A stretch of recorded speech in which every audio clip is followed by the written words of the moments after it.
Welcome to this week's edition of Outdoors Online, a weekly webcast produced by the North Dakota Game and Fish Department. I'm your host, Tom Jensen.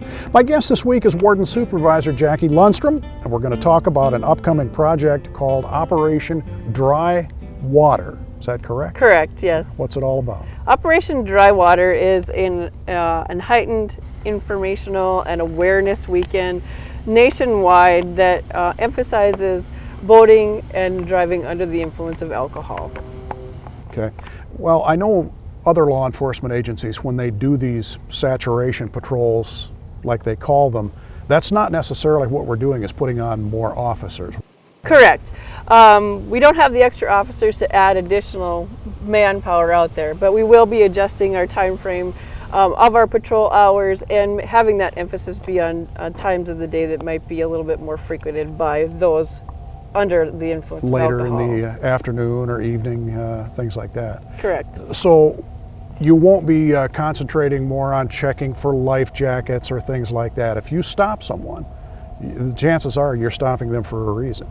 Well, we always stop people for specific reasons or safety checks, and so even though we will be more in tune to looking for those alcohol violations, the safety portion of that, the life jackets, will still come into play. What can people expect to see while they're on the water?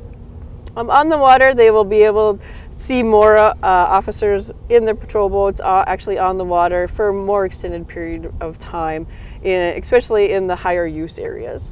Okay. And it's not just game wardens. Now you're talking about sheriff's deputies. We have some extra hands on deck, so to speak. Correct. We will be also informing our local agencies that do assist us from time to time, a lot of the local sheriff's departments, so that if situations do arise where we do need an extra hand, they are usually willing and able to help us. Why are we concentrating on BUI laws now? Has it gotten to be a big problem? Well, BUI has always been an issue. It's just that we want to put this more into the public's knowledge that boating under the influence is the same as driving a vehicle under the influence. And if you know when you're operating your boat that when you get back to the ramp or your dock, that you can't drive your car, then you should not be driving your boat. We did a public service announcement similar to that here not too long ago, that boating under the influence is the same as driving under the influence, right? Correct, yep.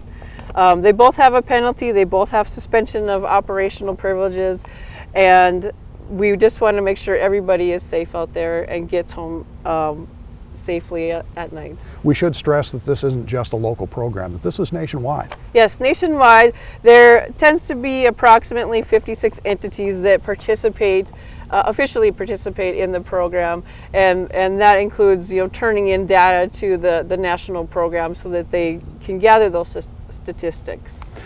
Is there a way that, now most of the boaters that go out have a great time on the Missouri River, they don't cause any trouble, they don't drink in excess of alcohol. What can these recreational boaters that pretty much behave themselves do to get involved with Operation Dry Water? Well, Operation Dry Water obviously is going to encourage year-round having a sober operator.